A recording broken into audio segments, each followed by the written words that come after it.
मेरे प्यारे भाइयों बहनों बच्चों, यह वीडियो गीता के अध्याय 9 श्लोक 14 का बन रहा है। 14 श्लोक 14 अध्याय 9।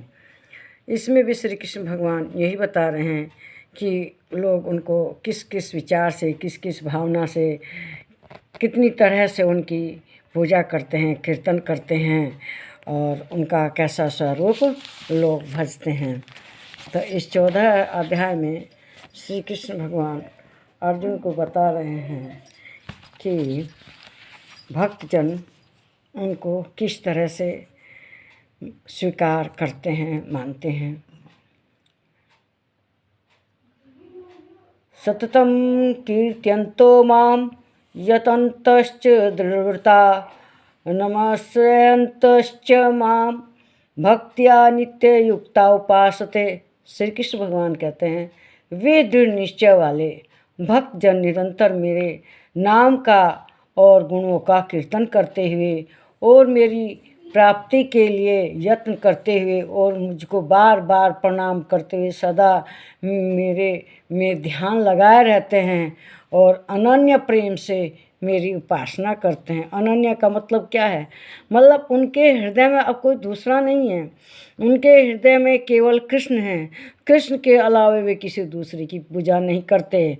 वे उन्हें नमस्कार करते हैं, बार बार प्रणाम करते हैं और उनके गुणों का वर्णन करते हैं, कीर्तन करते हैं। कीर्तन में क्या है? भगवान के गुणों का वर्णन करते हैं, उनके रूप का वर्णन करते हैं, जो उन्होंने कार्य किए हैं उनका वर्णन करते हैं। इस तरह से मनुष्य उनका तरह तरह से पूजन करते हैं, उनको प्रसन्न करते हैं।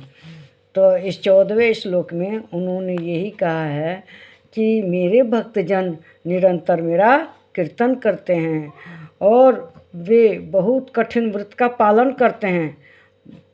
कुछ भी नियम है उन्होंने ले रखा है। मान लीजिए उनका व्रत करना है, उपवास करना है, चाहे माला जाप करना है, चाहे कीर्तन करना है, जो भी उन्होंने व्रत किया है, संकल्प किया है, वे उसको करके ही रहते हैं। उसमें कोई बाधा वगैरह वह नहीं आने देते। कैसी भी काल परिस्थिति मौसम हो, वे अपना काम जरूर करते हैं। जो सच्चा भक्त होता है उसका यही पहचान है कि वह अपने समय पर जो भी करता है भगवान के नाम पे वो करेगा ज़रूर।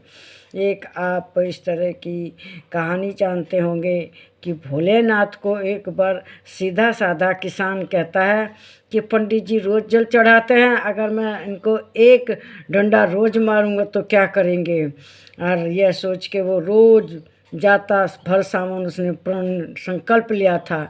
कितनी भी नदी में पानी आ जाए, बाढ़ आ जाए, कुछ भी है, वह रोज़ जाता था। लेकिन पंडित जी एक दिन आलस में नहीं गए।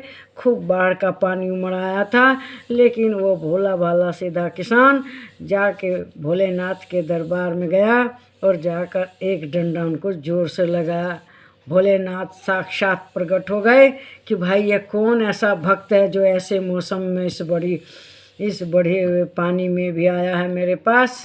तो वही है, भगवान निरंतरता जरूर स्वीकार करते हैं। अपने नियम पर समय पे जो करेगा ना, उनको वे एकदम अपने जो नियम है उसमें कोई बाधा नहीं आने दें। बड़े बड़े भक्त इस नियम को पालन करने में कामयाब नहीं होते, लेकिन सीधा साधा किसान था, वो पहुंच गया और भोलेनाथ प्रकट हो गए। तो इसलिए हर भक्त को चाहिए कि जो नियम लिए हैं उसको हमेशा करते रहें, उसमें बाधा ना आने दें, अनुशासित रहें। और इससे हम भगवान का जो भजन करेंगे, संकल्प के साथ करेंगे, अनुशासित रहेंगे और अपने अंदर अहंकार समाप्त कर देंगे, अपने अस्तित्व तक को भगवान के लिए त्याग देंगे और भगवान जो हमें प्रसाद देंगे, उनको चढ़ाने के बाद जो हमें मिलेगा, यज्ञ करने के बाद जो बचता है उसको ग्रहण करेंगे, तो भगवान हम पर प्रसन्न रहेंगे और हम इस तरह से सुखी जीवन व्यतीत करेंगे। अगर हम असुरक्षा की भावना रखेंगे, भगवान पर विश्वास नहीं करेंगे, केवल अपनी शक्ति और बल इकट्ठा करेंगे, धन इकट्ठा करेंगे, तो वह काम नहीं आएगा। काम क्या आएगा? भगवान हम पर प्रसन्न रहेंगे तो हमें किसी चीज़ के लिए सोचना ही नहीं रहेगा। हमारा जीवन इस तरह से परिपूर्ण रहेगा जैसे समुद्र का जीवन समुद्र होता है, उसे कहीं के पानी की आवश्यकता नहीं होती, वह अपने आप में परिपूर्ण है। तो इस वीडियो को लाइक कीजिए, शेयर कीजिए, इस पर कमेंट कीजिए और प्लीज़ मेरे चैनल को सब्सक्राइब कीजिए। नमस्कार मेरे प्यारे भाइयों, बहनों और बच्चों।